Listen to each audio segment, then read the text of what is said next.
আপনাদের সাথে যুক্ত হচ্ছি সৌদি আরবের রিয়াদের সেবা কেন্দ্র থেকে। আপনারা জানেন যে এখানে আজকে বিগত অনেক দিন যাবৎ এখানে পাসপোর্টের সমস্যা যাচ্ছে, এখানে সার্ভারের সমস্যার জন্য প্রবাসীরা পাসপোর্ট করতে পারছে না। এবং আমি এখানে যতটুকু জেনেছি যে এই সার্ভারের সমস্যার কারণে এই পাসপোর্ট হচ্ছে না, এবং এখানে অনেক হাজার হাজার লোক আজকে একত্রিত হয়েছে। তাদের এই পাসপোর্ট সমস্যা যে সমস্যা সেটা হচ্ছে আমরা আগে যেটা দেখেছিলাম যে দূতাবাস থেকে বাইরে প্রত্যেকটা দূতাবাসের টিম যেত, সেটাও বন্ধ হয়ে গেছে। যে সে বন্ধের কারণেও বাইরের লোকগুলো এখানে রিয়াদে জড়ো হচ্ছে। এখানে অনেক লোকের সমাগম হয়েছে আজকে। তাদের থেকে তারা যেটা বলতে চাচ্ছেন সেটা হচ্ছে যে এখানে তারা কয়েকবার এসেও পাসপোর্ট পাচ্ছে না। আপনারা জানেন যে একজন প্রবাসী এখানে যেখানে কাজ করেন সেখান থেকে ছুটি পেতেও খুব মুশকিল। তাই এই ছুটি পাওয়াটা নিয়েও তাদের খুব সমস্যা যাচ্ছে। কিছু কিছু লোক আমি যেটা দেখেছি যে একামার মেয়াদ শেষ হয়ে যাচ্ছে, সামনে ঈদ দেশে যাবে, সেটা থেকেও বঞ্চিত হচ্ছে। তো আসলে এই যে বঞ্চিত হওয়া মানুষদের এখানে যে জড়ো হয়েছে, আমি এখন ওনাদের সাথে কথা বলবো এবং ওনারা আসলে কি চাচ্ছেন এবং কেন এত লোক জড়ো হয়েছেন সে ব্যাপারে কথা বলবো এবং জানবো যে আসলে এই সমস্যাটা কেন হচ্ছে। এগুলো হচ্ছে এমআরপি পাসপোর্টটা বন্ধ হয়ে যাওয়ার কারণে। যখন এমআরপি পাসপোর্ট বন্ধ হয়ে যায় সবাইকে বাধ্যতামূলক পাসপোর্টে করতে হবে। এখন সমস্যা হচ্ছে কি, আমরা প্রত্যেক দিন যে বাংলাদেশ থেকে যে সার্ভারে যে সাপোর্ট, ওই সাপোর্টটা আমরা আসলে পাচ্ছি না। কারণ এমনও লোক আছে যে আজকে হয়তো আসছেন, ওনাকে আমরা বললাম যে ভাই আজকে সার্ভার সমস্যা, উনি জিজ্ঞেস করে যে কবে ঠিক হবে। আমরা নির্দিষ্ট কোনো তারিখ দিতে পারি না, যে সার্ভিস ঠিক হলে আমাদের ফেসবুক পেজে আমরা জানাবো। তো দেখা গেছে কি সার্ভার আসছে আজকে সকালে, আমরা আমাদের ফেসবুক পেজেও জানাইছি, কিন্তু একটু পরে দেখা গেছে কি আসার পরে লোকগুলো সার্ভারটা চলে গেছে। তো এখন এই জিনিসটা আমরা কি করতে পারবো বলেন? এই ক্ষেত্রে আমরা অসহায়।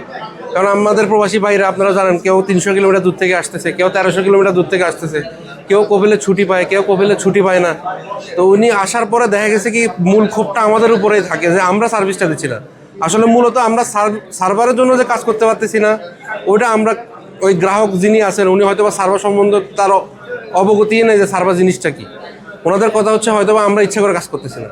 আমরা প্রত্যেক দিন অফিসে আমাদের এখানে 300 থেকে 400, এমনও আছে কি কালকে আমরা প্রায় 450 লোকের অনলাইন করতে পারছি। কেন? সার্ভার সচল ছিল। কিন্তু এখন দেখেন অনেকেই আজকে এখানে 4 ঘন্টা হয়ে গেছে অলরেডি, কিন্তু সার্ভার সচল নয়, আমরা কাজ করতে পারতেছি না। তো ওনারও তো সময়ের একটা মূল্য আছে, আমাদের সময়ের মূল্য নাই, সমস্যা নেই, কিন্তু একজন প্রবাসীর সময়ের তো মূল্য আছে।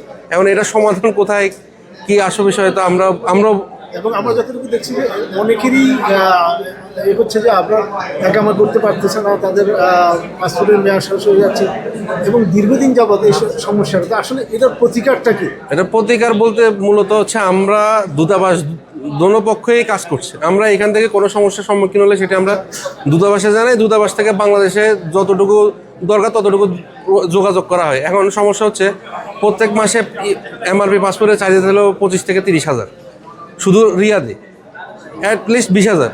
তা এখন যে অ্যাপয়েন্টমেন্ট আছে এই অ্যাপয়েন্টমেন্ট মাত্র 6,000।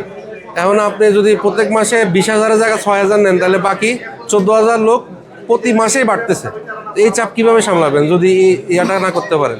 এখন সার্ভারের যে অবস্থা, এটা তো এমআরপি হলে আমরা 30 সেকেন্ডে একজন মানুষকে বিদায় করতে পারতাম। এখন তো এই পাসপোর্ট আপনি দেখেন একজন লোক আসতেছে, এখানে কেউ ডকুমেন্টস নিয়ে আসে না। অ্যাভারেজ যদি তার ডকুমেন্টস মোবাইলে নিয়ে প্রিন্ট করে বের করতে হতে একজনের লোকের মিনিমাম 20 থেকে 25 মিনিট। এখন যদি আমার এখানে 1000 লোক হয় তাহলে 25 মিনিট করে সময় লাগলে কয়জন লোকের সময় লাগবে? আমাদের গ্রাহক যারা আছেন তারাও সচেতন হইতে হবে। আমরা তো আমাদের কাজ করার জন্য প্রস্তুত। আপনি আমাদের সেট আপ দেখেন, আমাদের এখানে কতগুলো কাউন্টার, আমরা বসা, কিন্তু সার্ভারের জন্য আমরা কাজ করতে হতেছি না। প্রত্যেক মাসে দূতাবাস থেকে প্রত্যেক সপ্তাহে বিভিন্ন প্রাদেশিক অঞ্চলে কনসুলার ট্যুরটি হতো। এটি প্রায় রমজানের শেষ থেকে এই ট্যুরটি বন্ধ আছে। তো ট্যুরে যদি 2000 করে মানুষ হতো, তো সপ্তাহে 4 দিন যদি হয় 8 দিন, 8 দিনে প্রায় 16,000 লোক ওইদিকেই কমে যেত। তো তাহলে এই চাপটা হইতো না আর কি। জেদ্দাতে চলমান আছে ট্যুর, কিন্তু রিয়াদ বাংলাদেশ দূতাবাসের এই কনসুলার ট্যুরগুলো আপাতত বন্ধ থাকেও মানুষের চাপ। সমস্যাটা কোথায় থেকে এবং কিভাবে এটা সমাধান করা যায়? এটা সার্ভারের সমস্যা হচ্ছে ঢাকা পাসপোর্ট অধিদপ্তরেই ওনাদের আইটি টিম, আমরা এখান থেকে যোগাযোগ করার পরে তারাও চেষ্টা করে, কিছুক্ষণ সচল থাকে, এরপরে আবার সেম সমস্যা। মূলত এটা ওই যে একই কথা বললাম, আমরাও তাদের সাথে একটা দুঃখ করা ছাড়া কোনো উপায় থাকে না। আমরা অনেক সময় নিরুপায়। এই মানুষগুলো যখন সঠিক সময় পাসপোর্ট পায় না, তারা আকামা করতে পারে না, তারা বিভাগে পড়ছে, কফিল সবসময় ছুটি দেয় না। অনেক ভাই কোম্পানি থেকে আসেন, প্রতিদিন তিনি আসতে পারেন না, একবার দুইবার তিনবার আসার পরে তাকে ছুটি দেয় না, তার বেতন কেটে ফেলে। এই যে তাদের মনের যে আক্ষেপটা, এটা আসলে বাংলাদেশ সরকার যদি সঠিক সময়ে সিদ্ধান্ত গ্রহণ না করে এবং দ্রুত পাসপোর্টগুলো দেশ থেকে না পাঠায়, এই সার্ভার সমস্যার সমাধান না হয়, তাহলে প্রবাসীরা যদি খেপে যায়, এটা স্বাভাবিক একটি বিষয়। আমরাও একজন প্রবাসী, রেমিটেন্সে ভাটা পড়ার সম্ভাবনা আছে। আমি মনে করি সরকারিভাবে উদ্যোগ গ্রহণ করা দরকার, প্রবাসীদের কথা বলে নয়, বাস্তবে কাজ করা দরকার বলে মনে করি। কারণ প্রবাসীদের কষ্টগুলা আমরা বুঝলেও দেশে যারা আছে তাদেরও বোঝা দরকার বলে আমি মনে করি। আর আপনি জানেন যে রিয়াদ বাংলাদেশ দূতাবাস অনুমোদিত প্রবাসী সেবা কেন্দ্রে অনলাইন আবেদন, যে ই পাসপোর্ট অনলাইন আবেদন হচ্ছে 20 রিয়াল, আর ডেলিভারি চার্জ হচ্ছে যিনি যেখানে বসে যে প্রান্তে থাকবেন, যিনি যদি আলগাসিম থাকেন তিনি আলগাসিম বসেই কিন্তু পাসপোর্টটা গ্রহণ করতে পারবেন মাত্র 25 রিয়ালের মাধ্যমে। এটা হচ্ছে, আবারও বলছি যে এখানে বলা হয়েছে যে অনলাইন আবেদন হচ্ছে 20 রিয়াল, আর 25 রিয়াল হচ্ছে তারা একজন ভাই দাম্মাম থেকে আসলেন, তিনি কিন্তু দাম্মাম থেকে গাড়ি ভাড়া দিয়ে পাসপোর্টটা নিতে আসলে তারা 300 থেকে 400 রিয়াল খরচ হতো। সেই জায়গার মধ্যে দূতাবাস অনুমোদনের ভিত্তিতে তাদেরকে 25 রিয়াল ডেলিভারি ফি রাখা হয়েছে। 20 রিয়াল অনলাইন আবেদন ফি, 25 রিয়াল হচ্ছে ডেলিভারি ফি, যেটি তিনি আলগাসিম বসে তার পাসপোর্ট পাবেন, দাম্মাম বসে পাবেন। এই বিষয়ে রিয়াদ বাংলাদেশ দূতাবাসের যিনি দায়িত্বশীল আছেন কর্মকর্তারা বলতে পারবেন, যেহেতু এম্বাসি থেকে ট্যুরগুলো যেয়ে থাকে। এই বিষয়ে প্রবাসী সেবা কেন্দ্র অতীতেও আছে, এখনও আছে, কারণ সেখানে যদি কেউ কোনো সেবা নেওয়ার প্রয়োজন মনে করেন, প্রবাসী সেবা কেন্দ্রগুলোর মাধ্যমে পরামর্শ গ্রহণ করতে পারেন। ই পাসপোর্ট আবেদন তারা সেখানে বসে করতে পারেন। অনেক সময় অনেক ভাই আছেন সরাসরি দাম্মাম থেকে এখানে চলে আসেন, প্রবাসী সেবা কেন্দ্রগুলোতে যান না যাওয়ার পরিপ্রেক্ষিতে তার ডবল টাকা খরচ হয়। সেই জন্য বলবো আপনাদের মাধ্যমে যে প্রবাসী সেবা কেন্দ্রগুলো পুরো সৌদি আরবে রয়েছে, যেখানে আছে সেখানে যাবেন, সেবা গ্রহণ করতে পারবেন সেখানে বসে। আজকে প্রায় 10 বছর মতো আমি সৌদি আরব আসি। পাসপোর্টের সমস্যা, ধরুন আমি এই পর্যন্ত কয়েকবার আসি পাসপোর্টের জন্য ভোগান্তি। ভিতরে মনে করেন একটা বাথরুম, এতগুলো লোক, আমরা এখানে আসি, বারবার ঘুরে যাই। এখন আমার মোবাইলে একটা মেসেজ এসে দেখেন, আমাকে বলছে পাসপোর্ট রেডি। আমি আজকে আসি, একটা চাকরি করি, আরেকজনে কর্ম করি, টাকা কামাই, এখানে মনে করেন বাংলাদেশ রেমিট পাড়াই। আমার এই দেখেন এখন বলতেছে এখনও কমপ্লিট হয় নাই, আবার পরবর্তী আসতে। তো এইভাবে বারবার আসলে আমি যে চাকরি করি, চাকরিটার কী পরিচিতি হবে, আমার কি পরিচিত হবে? একবার এখান থেকে আমার যে কর্মস্থল থেকে এখানে আসলে 50 টাকা করে গাড়ি ভাড়া, আপ ডাউন 100 টাকা গাড়ি ভাড়া আসবে। এখন আমার কপিলকে কি বুঝামো, কবার বুঝামো? আমি কপিলকে আজকে বলছি যে দেখেন আমার কমপ্লিট ওকে, মানে যাবো আর পাসপোর্টটা নিয়ে আসবো, কিন্তু এরা এখনও আমার কোনো কাজ কমপ্লিট হয় নাই। তো আমরা এত কষ্ট করি, রেমিডি পাঠাই বাংলাদেশে, আমাদের এত ভোগান্তি, এটা দেখার কি কোনো কেউ নেই? আমরা একটু দয়া করে আমাদের এটা দেখেন, আমরা বুঝান আমরা কি পরিস্থিতিতে আসি। দেখেন কতগুলো লোক এখানে আমার পিছনে, বাইরে, আর এখনও বাইরে, ভিতরে না, এখানে খুব গরম পড়তেছে, গরম চলে, ভিতরে কিন্তু লোক আরও বেশি। সালাম আলাইকুম। আমাদের কোম্পানি আমাদের ছুটি দিতে চায় না, আমরা অনেক কষ্ট করে এখানে আসছি। আমাদের অনেক ঝামেলা, ই পাসপোর্ট করো, একদিন ফিঙ্গার দাও, একদিন অনলাইন করো, আর একদিন পাসপোর্ট নাও, 3 দিন কোম্পানি কখনো ছুটি দেবে না। আমরা এখন আমাদের এমআরএফ পাসপোর্ট জরুরি দরকার চালু করার জন্য। ই পাসপোর্ট বাদে করলে চলবো, সমস্যা নাই। আপনাদের এখন সমস্যা দেন স্যার, 3 ঘন্টা 4 ঘন্টা 5 ঘন্টা লাইনে দাঁড়াই থাকা লাগে। আমাদের কোম্পানি ছুটি দিতে চায় না আমাদের। আপনি কয়দিন আসছেন? এনে আমি আজকে প্রথম আসছি পাসপোর্ট জমা দিতে, এখনো 2-3 ঘন্টা হয়ে গেছে, এখনো পাসপোর্ট জমা দিতে পারি নাই। এখন অনলাইন করবো, ফিঙ্গার দিব, কখন কোম্পানি ছুটি দেবে না আমাদের? 3বার এখানে আসছি, কিন্তু 3বারেই একই রকম সিরিয়াল। আমি কোম্পানি থেকে ছুটি দিতে চাই না, তারপরে প্রতিবার একবার যদি একদিন না আসে 3 দিনে ছুটি কাটে কোম্পানি, বুঝতে পারছেন? তারপরে মানে সব কিছু মিলে এই সমস্যা, এখানের থেকে বলতেছে সার্ভারের সমস্যা, এই সমস্যা, ওই সমস্যা। আসলে এত সমস্যা আমরা চাই না। আমরা চাই বাংলাদেশ সরকার এটা আমাদের দিক দেখুক, আমাদের দৃষ্টি দেখ, প্রবাসী যারা আছে তারা আমাদের দিকটা মানে করুক, ঠিক আছে? কারণ আমরা সব কিছু মিলে সমস্যার ভিতরে আছি। আপনি এখান থেকে কত দূর থাকেন? এবং আমি এখান থেকে আমার 50 রিয়াল আসতে লাগে, যাইতে 50 রিয়াল লাগে, ঠিক আছে? তো এইভাবে আমি 3বার আসছি। আমি শুক্রবার আসি, মানে সবসময় জামই থাকে। তারা এখান থেকে বলে তাদের সার্ভারের সমস্যা। আসলে আমরা সার্ভারটা চাই যে সবসময় সচল থাকুক, মানুষের যারা প্রবাসী যারা আছে তারা সবাই মানে সুস্থভাবে সব কাজ করতে পারে। আমি এইটাই চাচ্ছি, ঠিক আছে? যে পাসপোর্ট রিনিউয়াল করার জন্য আসছিলাম একবার, আসার পরে বলতেছে যে সার্ভারের সমস্যা। আবারই আমি 2 দিন পরে আবারই আসছি, আসার পরে এখন আমি সিরিয়ালে আছি। আরেকটা সমস্যা হইলো যে কি আমাদের যেই পাসপোর্ট জমা নেয় একদিন, ফিঙ্গার দিতে হয় একদিন, তারপর পাসপোর্ট নিতে হয় একদিন, লং টাইম প্রসেস। কিন্তু এই জিনিসটা কিন্তু এক সমস্যা আমাদের জন্য, কারণ আমরা কোম্পানিতে ছুটি পাওয়া যায় না। আরেক দিক হইলো যে কি যে আমাদের এখন যে পাসপোর্টের জন্য আগামা রিনিউয়াল করতে আমাদের অনেক সমস্যা হয়ে দাঁড়াইতেছে আর কি। আর ছুটিতে যাইতে আমাদের সমস্যা দাঁড়াইতেছে, যে এই সমস্যাগুলি আমাদের ভোগ করতে হইতেছে। তো সেই জন্যই আমি বাংলাদেশ সরকারের অনুরোধ করব যে এগুলির দিকে লক্ষ্য রেখে যেমন এই সমস্যাগুলি সমাধান করে, আমরা যেমন একই দিনে পাসপোর্টের সমস্যা সমাধান করতে পারি, সেই জন্য প্রত্যাশা করতেছি আমি।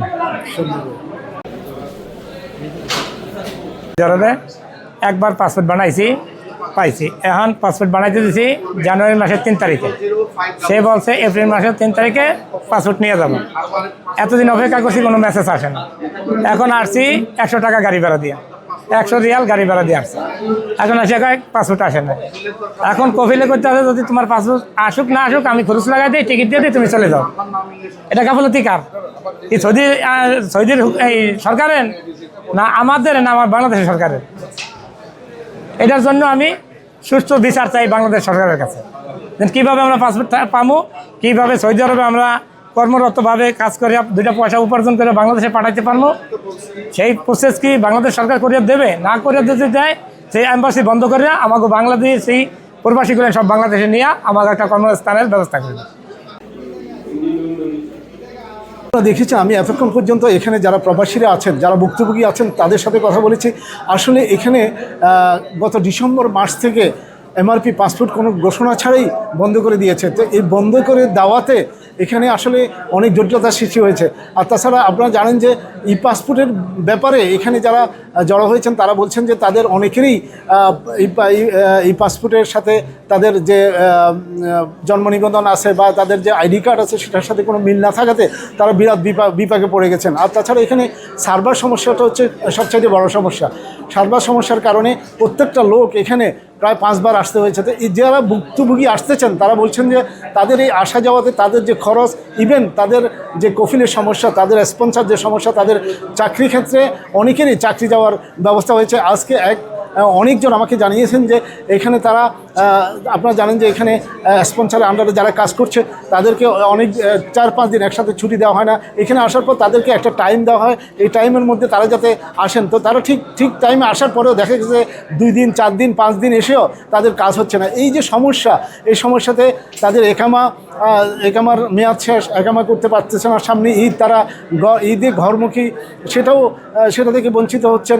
এই সব মিলিয়ে এখানে যারা এসেছেন তারা বলছেন যে এই সার্ভার সমস্যার যদি সমাধান না হয় তাহলে আসলে এটার এই প্রবাসীরা দুর্ভোগ পোয়াতে থাকবেন। তাই এই ব্যাপারে আসলে দূতাবাস একটা ব্যবস্থা নেওয়া দরকার। কিন্তু আমরা দেখছি যে এখানে এসে দেখি যে আসলে দূতাবাসেরও কোনো সম্পৃক্ততা আমরা দেখছি না। তো আমরা আশা করব যে আসলে এই প্রবাসীদের দুঃখ লাঘবে সবাই এখানে কাজ করবেন এবং এখানে কাজ করে প্রবাসীরা, আজকে জানেন আপনারা এখানে প্রবাসীদের রিমিটেন্সে দেশের অর্থনীতি নির্ভর করছে, অথচ আজকে প্রবাসীদের এই দুঃখ লাঘবে আমরা দেখছি যে প্রবাসীরা অনেক অসহায়। এই অসহায়তাকে ঠিক করার জন্য আমি মনে করি সবাইকে একত্রিত হয়ে কাজ করতে হবে।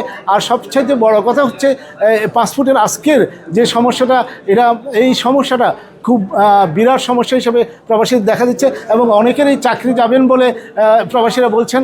তো আসলে এইভাবে যদি চলতে থাকে তাহলে আপনি জানেন যে এখানে কনসুলের টিম যত প্রত্যেকটা ডিস্ট্রিক্টে, সেটাও বন্ধ করে দেওয়া হয়েছে। কেন হয়েছে সেটার কোনো সদুত্তর আসলে আমরা এখানে পাইনি। তো আমরা মনে করি যে আসলে এই সব মিলিয়ে আজকে প্রবাসীরা এখানে খুব কষ্টের মধ্যে আছেন এবং প্রবাসীরা এখানে আসার পরে তাদের যে দুর্ভোগ, সেই দুর্ভোগ নিয়ে তারা কথা বলছেন এবং তাদের যে সমস্যাটা, সেই সমস্যা থেকে, তাদের একামা সমস্যা থেকে শুরু করে রিমিটেন্স সমস্যা পর্যন্ত তারা এখানে দুর্ভোগ পোয়াচ্ছেন বলে এখানে প্রবাসীরা জানাচ্ছেন।